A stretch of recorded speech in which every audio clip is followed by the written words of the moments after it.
Halo Kak Eca, selamat malam. Selamat malam Kak. Gimana nih kabarnya Kak Eca? Alhamdulillah baik. Alhamdulillah. Oke, sebelum itu aku mau tanya nih Kak Eca. Iya Kak. eh Kenapa Kak Eca datang ke sini? Em, Sebenarnya aku ada suatu hal yang udah mengganggu aku sih Kak. Jadi menurut aku kayak aku harus merubah ini deh. Soalnya sampai mengganggu diri aku sendiri, keseharian aku gitu Kak. Kayak gitu. Oke, oke, oke. Bisa dimengerti. Nah, sebenarnya Kak Eca tahu nggak nih aku siapa? Eh, Tahu sih Kak, tapi Siapa? cuma Hayo. lewat web aja. Lewat web. Siapa? Hayo. Itu Kak Dela. Iya benar sekali. Aku nih juga cuma tahu Kak Eca aja nih. Gimana nih? Oke, biar kita makin saling kenal karena kan ada tuh yang bilang kalau nggak kenal tuh nggak bisa sayang Kak. Iya, tapi aku udah sayang banget ke Kak Dela. Aduh sakit, takut ya. Oke kayak gitu. Kita kenal dulu aja deh biar gak lama-lama nih. Nah, aku dulu ya. Kenalin, nama aku Dela Citra Sena. Kakak bisa panggil aku Dela. Aku sebagai konselor kakak pada sesi kali ini. Oke, kenalin aku Desvani Eca Zahra. Kakak bisa panggil aku Eca. Oke, Kak Eca. Yusufa, ada di Kak Azara. Ecanya dari mana nih Kak Eca? Sebenarnya ini berawal dari dulu tuh akun IG aku tuh pakai nama panjang aku Kak. Jadi kan itu panjang banget kan, jadi username IG aku. Terus dilihat tuh sama mas aku, dilihat lah username apa ini Kak, kok panjang banget kayak kereta ya. Terus ya biarin, kenapa sih. Terus akhirnya sama dia tuh dibikinin username baru. Nah itu tuh Desiva Eca gitu. Jadi dari situlah aku jadi pakai nama Eca. Kayak gitu. Lucu sekali. Iya, alhamdulillah. Alhamdulillah. Oke.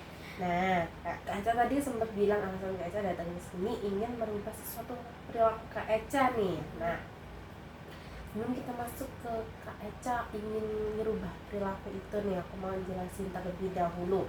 Kalau di sesi kali ini kita ada beberapa aturan, beberapa kayak asas-asas gitu ya Kak. Salah satunya kayak kerahasiaan terlebih dahulu.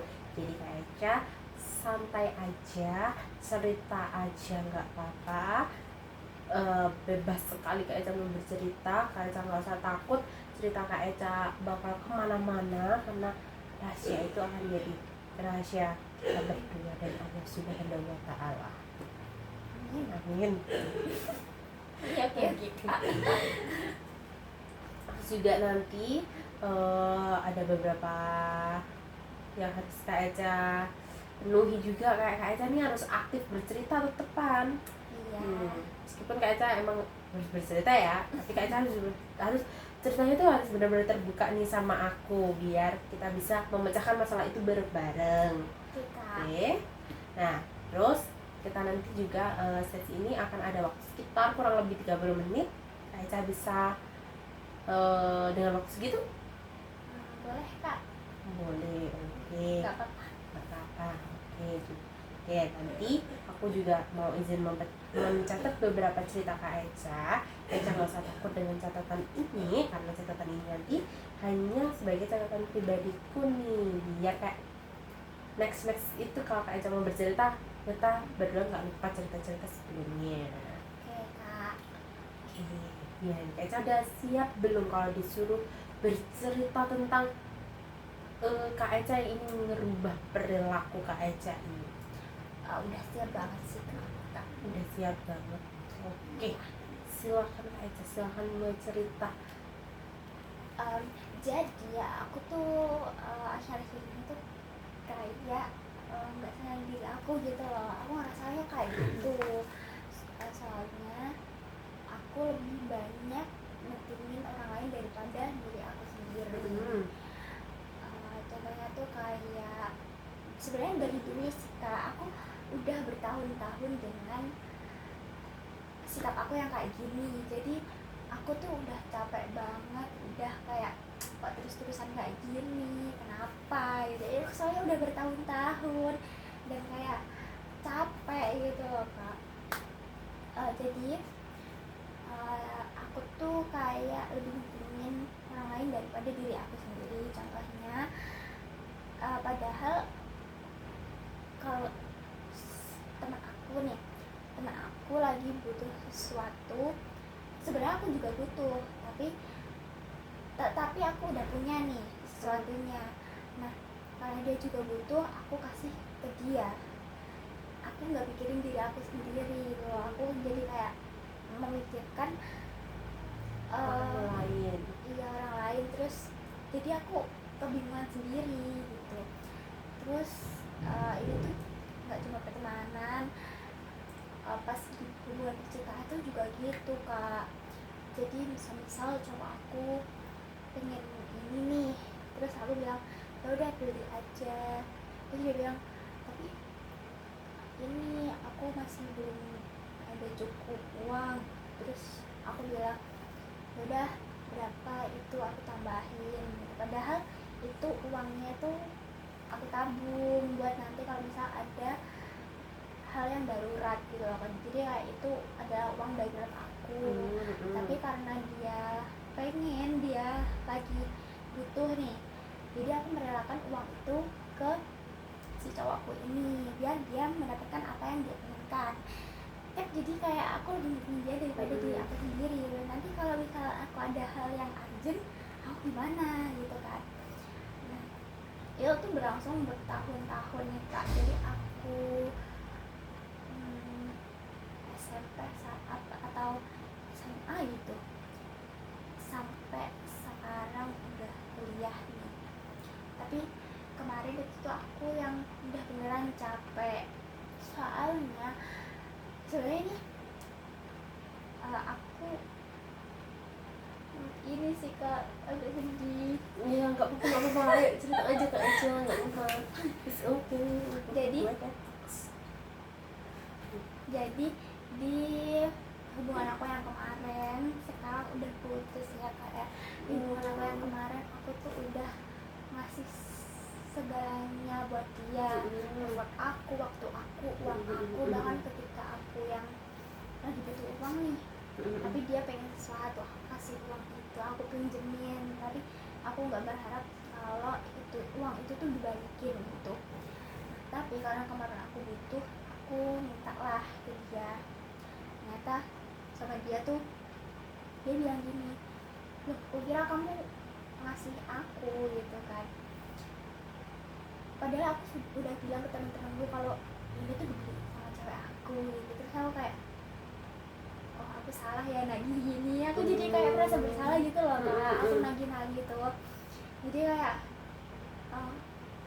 aku sebenarnya beneran butuh, tapi kayak aku bilang tapi aku butuh gimana. Terus akhirnya udah dibalikin, nggak ada di tengahnya sih ya, adalah 30%-nya gitu. Udah dibalikin, terus udah aku terima kan. Terus nggak lama dari situ dia tuh sebenarnya agak red flag, agak toksik ke aku kak. Jadi dia tuh sering banget bikin aku insecure, terus sering banget kasar ke aku. Terus dia tuh pernah sampai berhubungan sama cewek lain gitu kan. Tapi itu masih dalam hal temen gitu. Jadi aku kayak oh ya udah, misalnya aku juga punya temen cowok kan. Jadi menurut aku ya udahlah, biarin, orang masih muda gitu kan, masih kuliah, kerjaan juga masih panjang, masa aku harus ngangkang dia kan, kayak itu sangat tidak, bukan aku banget. Oke, habis itu ternyata waktu itu aku habis beli sebelah nih kak sama teman aku. Terus kita mau beli es teh, nah pokoknya es lah. Nah kita adalah ke suatu jalan itu. Terus aku ada kayak ketemu, sebenarnya dari belakang kan, aku kayak itu kayak cowok aku deh. Itu tuh aku berhenti agak jauh kan, terus aku tengok ke belakang, itu kan nggak kelihatan soalnya malam, cuma siluet hitam gitu. Dari motornya nih, motornya gede deh. Terus kayak oh, ini bukan PCX kok, ini NMAX mungkin. Aku masih positif thinking gitu. Terus ternyata dia jalan lurus, jadi dia ada kayak ngelewatin aku gitu loh. Ternyata pas udah lewat tuh itu beneran dia sama cewek kak. Sabar ya kak, sabar ya kak, Iya, sabar kak. ternyata dia sama cewek tuh. Tarik nafas terlebih dahulu baru lanjut bercerita. Terus akhirnya aku sama teman aku nih, dia aku bilang itu cowok aku.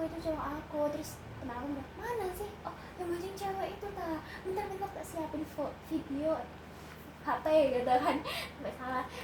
Terus akhirnya kita ikutin lah, terus kita labrak juga sih, aku tanya-tanyain doang. Itu aku pergi.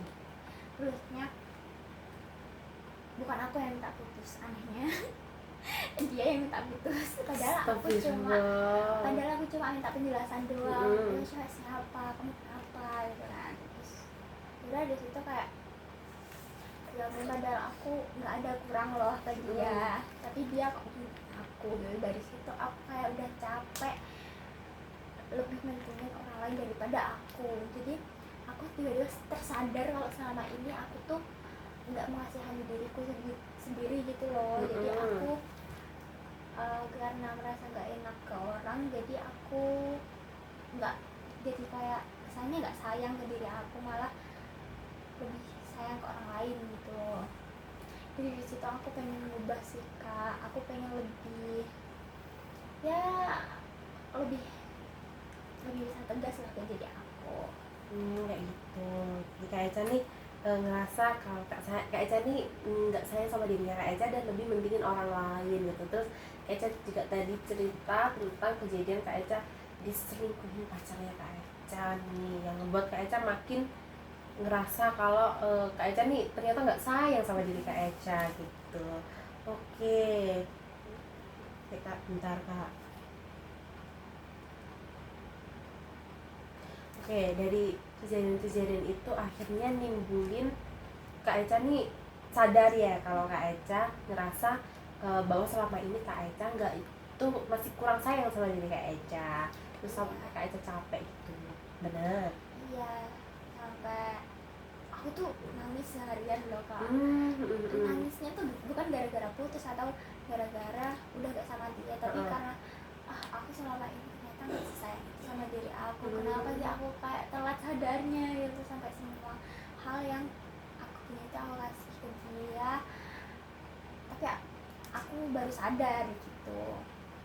Oke, dari kejadian itu semua nih akhirnya berdampak ke Kak Eca benar-benar sadar nih ya. Nah, dari dampak dari Kak Eca nggak sadar nih, maksudnya udah sadar kan kalau Kak Eca ternyata nggak sayang sama diri Kak Eca. Akhirnya apa nih? Apa yang terjadi sama diri Kak Eca setelah Kak Eca mengetahui hal tersebut? Aku lebih kayak nangis, sedih, terus aku kayak lebih bisa mikir pakai logika gitu kak. Soalnya selama ini aku merasanya aku selama ini pakai perasaan doang, nggak pakai logika. Jadi logika aku tuh selama ini tuh nggak jalan gitu loh kak. Nah karena kejadian itu aku jadi bisa mikir pakai logika. Selama ini aku tuh kurang sayang sama diri aku sendiri ya. Aku terlalu nggak enakan sama orang, aku terlalu mentingin orang lain daripada diri aku sendiri gitu. Oke, nah aku mau tanya nih Kak Eca. Kak Eca kok tiba-tiba waktu itu sadar nih kalau Kak Eca ternyata lebih mentingin orang lain, itu karena kejadian apa? Atau ada sesuatu hal? Lebih karena kejadian selingkuhin itu. Habis itu aku tuh ada deket sama cowok lagi kan kak. Ternyata tapi cowok itu sebenarnya udah wanti-wanti aku nggak bisa jadi hubungan sama cewek gitu kan, aku jangan suka sama aku. Tapi dia tuh ngebaperin, anehnya dia kayak ngasih harapan gitu loh kak. jadi aku baper karena namanya juga cewek. Terus habis itu dia tuh tiba-tiba hilang gitu aja, nggak ngabarin, nggak bilang apa gitu kan. Terus aku cek lagi lah, kamu lagi sibuk ya gitu. Iya, iya maaf ya, aku sebenarnya aku mau telepon aja. Terus udah, aku waktu itu tuh lagi di kos temen aku. Padahal aku mau nginep di situ nih kak, posisi udah jam 12 malam. Aku nyebut ke kos aku buat bisa telepon sama dia, soalnya kayak aku butuh waktu sendiri buat telepon sama dia gitu kan. Itu malam-malam jam 12 malam dingin, dan aku kan lewat itu kak jalan veteran. Biasanya di situ kan ada balapan. Aku bener-bener kayak pokoknya aku harus sampai kos buat telepon dia gitu kan. Terus akhirnya udah telepon kan. Terus di telepon itu dia bilang kalau intinya dia nyuruh aku mundur gitu loh kan, suruh jangan sayang sama aku gitu kan.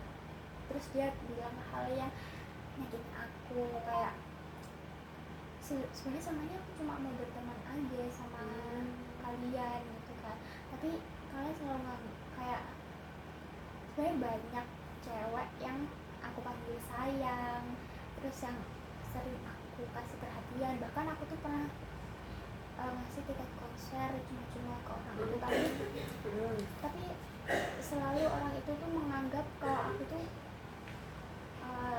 ngasih perhatian lebih gitu loh ke mereka. Ya kan itu wajar ya kak ya, namanya juga ngeselin kan. Tapi dari situ awalnya itu kan pagi sampai jam 3 pagi gitu kan teleponannya, dari jam 12 malam.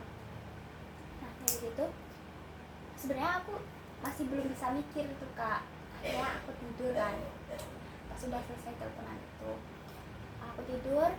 Terus pas bangun-bangun itu aku baru sadar, aku baru nangis. Nah sebenarnya pas diselingkuhin itu udah agak sadar kan, kok aku nggak sayang sama diri aku sendiri.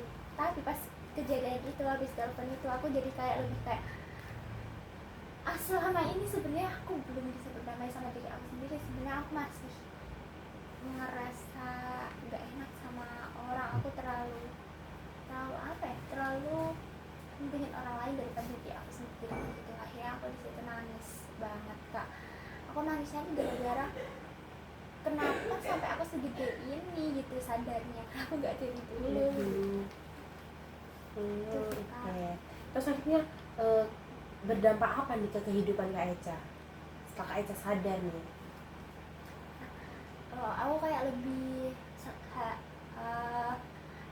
lebih ini sih kak, kayak ngurangin rasa nggak enakan lah, agak tegas ke diri sendiri lah.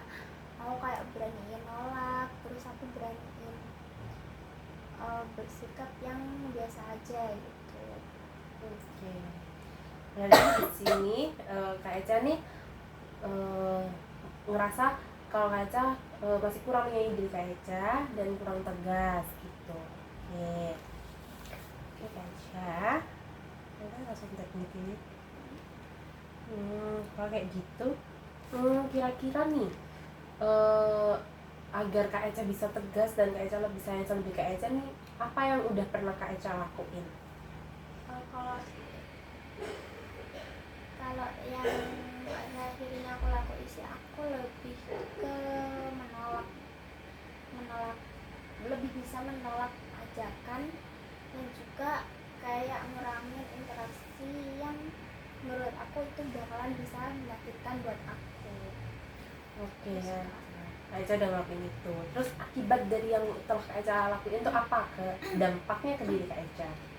Sebenarnya aku kayak lebih lega gitu sih Lebih Kak, tapi lega. masih ada kayak perasaan takut, perasaan rasa kalau hari itu tuh nyakitin mereka gitu loh. Aku masih mikirin perasaan mereka gitu, takutnya mereka sakit hati sama aku gitu. Kenapa Kak Echa masih memikirkan mereka nih? Padahal sebelumnya Kak Echa udah beberapa kali dikecewain, disakitin gitu.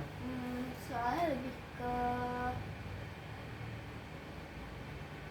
gimana ya kak ya, bingung. Aku juga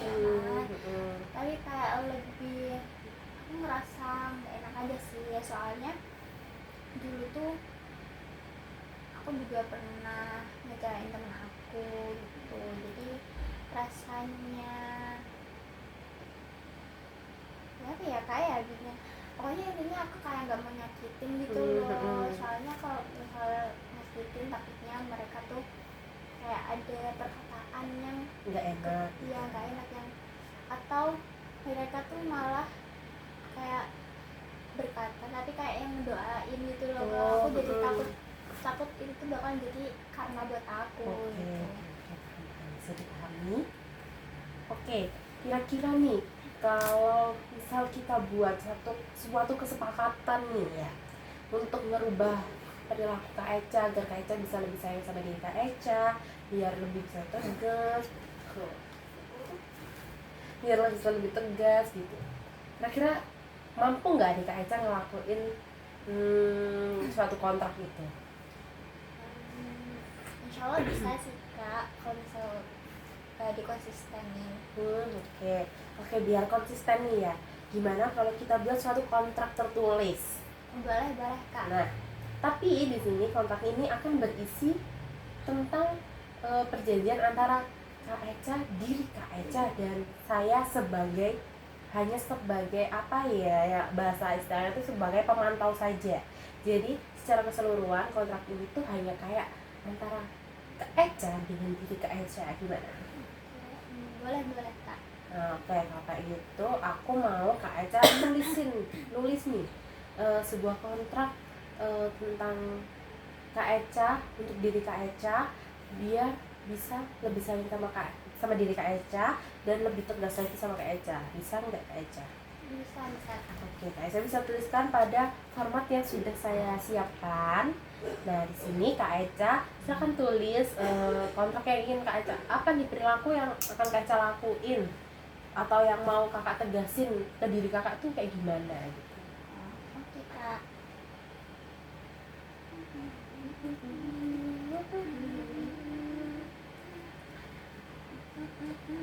Namanya 25.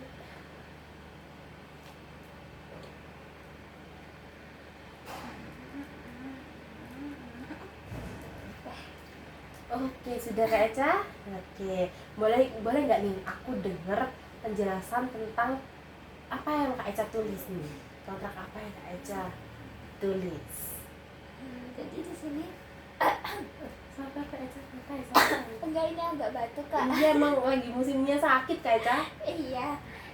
Jadi di sini aku kayak nulis aku harus berani menolak, aku harus berani berkata tidak, terus aku harus ngecek kebutuhan diri aku sendiri sebelum aku ngasih ke orang lain gitu. Terus aku juga kayak nulis aku harus bisa mengutamakan diri aku daripada orang lain. Terus aku juga aku harus bisa berpegang teguh dengan prinsip aku. Terus aku harus bisa menjaga apa yang jadi milik aku gitu. Oke. Nah, kira-kira dari kontrak ini bisa nggak Kak Eca konsisten? Insya Allah bisa sih Kak. Nah, kira-kira Kak Eca bisa konsisten dalam jangka waktu seberapa lama nih? Mungkin 2-3 minggu Kak. Oke, silakan tambahkan tulisan dengan perjanjian 2-3 minggu tersebut. Udah Kak. Oke, Kak Eca yakin nggak nih? Sudah yakin bisa dibaca lagi dengan kontrak yang udah Kak Eca tulis? Kak Eca sudah yakin apa tidak? Sudah. Oke, jika Kak Eca sudah yakin dan siap buat ngelakuin dalam jangka waktu kayak gitu, Kak Eca bisa lebih sayang sama diri Kak Eca dan lebih dekat sama diri Kak Eca. Nah, untuk menyepakati kontrak ini di bawah ada bagian materai 10.000 yang bisa Kak Eca tanda tanganin. Itu adalah sebuah kesepakatan yang bahwa ini kontrak sudah sangat jelas. Oke Kak. Sepakat. Ini tanda tangan ya Kak ya. Iya. Oke Kak, sudah Kak. Oke, nah kontrak ini nah di belakangnya kan langsung tertulis sama kan Kak Eca, Nah itu sebagai salinan yang akan saya bawa, dan satunya yang kontrak asli Kak Eca yang bawa. Oke Kak. Oke, dalam 2 sampai 3 minggu, 3 minggu lah kita pakai ya, Iya. untuk mengetahui perubahan Kak Eca nih, kira-kira Kak Eca udah bisa nggak buat ngelaksanain kontrak ini. Aku juga di sebelah sini udah ngasih sebuah format, di sebelah sini aku juga udah ngasih format untuk pengecekan nih. Nah, ada dua kolom ya Kak Eca, dimana kolom yang ini adalah Kak Eca bisa tulis kayak Kak Eca ini dari isi kontrak Kak Eca yang kayak lebih berani menolak gitu ya, Kak Eca bisa tulis. Terus di kolom sebelahnya Kak Eca bisa menulis, Kak, aku bisa ini di pada situasi ini, tanggal ini, sekian sekian sekian gitu. Oke. Nah, setelah 3 minggu nanti kita akan melakukan sesi lagi nih, gimana buat mengetahui kemajuan Kak Eca nih, dengan apakah udah sesuai dengan kontrak yang udah Kak Eca dan diri Kak Eca sepakatin gitu. Oke, boleh. Gimana? Boleh Kak. Oke, kayak gitu. Kak Eca bisa mulai melakukannya setelah Kak Eca keluar dari ruangan ini. Langsung gitu ya Kak ya? Iya, bener-bener Oke. langsung. Boleh boleh Oke. Kak. Nah, gimana nih Kak Eca, perasaan Kak Eca? Lebih lega sih Kak, lebih Lega. bisa mengetahui cara aku biar nggak terlalu gak enakan ke orang gitu. Oke, karena waktu kita udah hampir habis ya Kak Eca, kita bisa menyudahi sesi kali ini, dan semoga Kak Eca bisa komitmen nih dengan kontrak yang udah Kak Eca tulis dengan diri Kak Eca sendiri. Silakan disimpan kontraknya, sudah berbentuk map. Oke Kak, terima kasih ya Kak. Ya, terima kasih kembali Kak Eca. Selamat menjalani aktivitas Kak Eca. Oke Kak, dadah Kak. Dadah.